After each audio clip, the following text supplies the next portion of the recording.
Hello friends, my self doctor Rahul Goyal. आज हम बात करेंगे एक बहुत कॉमन टॉपिक की, जिसका नाम है क्राउन एरिया थिनिंग।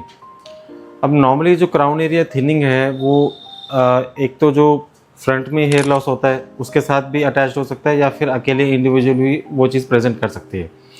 तो अगर फ्रंट के साथ में अटैच्ड है तो हम वो नॉर्मली एक जैसे एंड्रोजेनिक एलोपेशिया होता है उसके पैटर्न में कंसिडर करते हैं। नॉर्मली ग्रेड 2 से लेके ग्रेड 7 तक जब बैल्डनेस का पैटर्न इंक्रीज होता है तो उसके साथ साथ क्राउन एरिया की भी थिनिंग होती है, बिकॉज जो एंड्रोजेनिक पैटर्न है दैट्स वो एक तो अपना फ्रंट से स्टार्ट होता है और क्राउन से स्टार्ट होता है और फिर बीच में आके मर्ज करता है।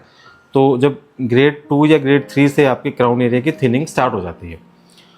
अब इसके जो कॉजेज़ हैं, एक तो एंड्रोजेनिक मैंने आपको बता दिया, सेकेंड जो फैक्टर्स हैं जैसे एनवायरमेंटल फैक्टर्स हैं। किसी का डाइटरी इंटेक अच्छा नहीं है, किसी का जैसे टेम्परेचर बहुत ज़्यादा हॉट है, ह्यूमिड है, और या फिर किसी के पानी की सप्लाई जो ड्रिंक करता है वो प्रॉपर नहीं है, तो उसमें भी ये चीज़ें रहती हैं। तो क्राउन एरिया थिनिंग में जो इम्पॉर्टेंट है वो हमने ये देखना है कि एक तो इसका कॉज क्या है, सेकेंड फिर इसका ट्रीटमेंट क्या है। जो ट्रीटमेंट है वो दो तरीके से होता है इसका ट्रीटमेंट। एक जो ट्रीटमेंट है वो तो नॉन सर्जिकल में आता है। नॉन सर्जिकल में जैसे क्राउन एरिया में आपकी थिनिंग अभी स्टार्ट हुई है, जैसे ग्रेड 1 थिनिंग है या ग्रेड 2 थिनिंग है, उसको हम नॉन सर्जिकल जो मेथड्स हैं उससे हम ट्राई कर सकते हैं। नॉन सर्जिकल में क्या क्या आता है, एक आपका आता है PRP, सेकेंड आता है आपका GFC। PRP जैसे आप लोग जानते हैं कि PRP के नॉर्मली 4 से लेके 6 सेशन तक होते हैं एक महीने के गैप पे, और GFC जो होता है that is growth factor concentrate. उसके अंदर साथ में PRP की जो वायल होती है उसके अंदर साथ में बायोटिन होता है, तो वो ज़्यादा इफ़ेक्टिव है PRP से, और उसके भी नॉर्मली 4 to 6 सेशंस होते हैं, but GFC is always better than PRP। तो ये तो हो गए नॉन सर्जिकल मेथड्स।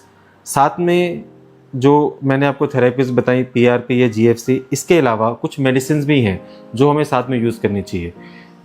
जैसे सीरम हो गया है, या मिनॉक्सिडिल है, या फिर फिनेस्ट्रेट की टैबलेट है, या मिनॉक्सिडिल की टैबलेट है, जो नॉन सर्जिकल चीज़ों के अंदर इंक्लूड होती हैं। तो मेडिसिन प्लस PRP और GFC, ये तो हो गया आपका नॉन सर्जिकल मेथड जो हेयर ट्रांसप्लांट का है क्राउन एरिया थिनिंग के लिए। सेकेंड फिर जो मेथड है दैट इज सर्जिकल मेथड, जिसको हम हेयर ट्रांसप्लांट बोलते हैं। हेयर ट्रांसप्लांट नॉर्मली उन केसेस में करते हैं जिनमें बैल्डनेस का ग्रेड ज़्यादा रहता है। जैसे मैंने आपको बताया ग्रेड 1 या 2 के लिए जो क्राउन में थिनिंग है उसके लिए नॉन सर्जिकल हो गया। ग्रेड 3 या 4 के लिए या उससे ज़्यादा ग्रेड के लिए हम नॉर्मली सर्जिकल मेथड ही हमें लेना पड़ेगा, बिकॉज PRP और GFC उनमें काम नहीं करती हैं। तो नॉन सर्जिकल में मैंने आपको बताया, सर्जिकल में हेयर ट्रांसप्लांट है। हेयर ट्रांसप्लांट में हमें एरिया पहले डिफाइन करना है, कितना एरिया क्राउन का हमें फिल करना है, उसके हिसाब से हमने एक्सट्रैक्शन करके वहाँ पे इम्प्लांट कर देना है। क्राउन एरिया की थोड़ी सी प्रॉब्लम ये रहती है नॉर्मली कि क्राउन एरिया की ब्लड सप्लाई कम होती है, तो वहाँ के जो रिजल्ट्स हैं as compared to the front थोड़े से स्लो रहते हैं, और that takes usually longer time. मतलब जो उनका रिजल्ट है वो एक तो लेट स्टार्ट होता है जो क्राउन एरिया का रिजल्ट है अगर हम हेयर ट्रांसप्लांट करते हैं। सेकेंड, उनका जो टाइम है, नॉर्मली जो फ्रंट का रिजल्ट है वो 9 months to 1 year में कंप्लीट आ जाता है, बट जो क्राउन का रिजल्ट है that usually takes 1 year to 1.5 years। तो ग्रोथ थोड़ी स्लो होती है और लेट स्टार्ट होती है ग्रोथ क्राउन की।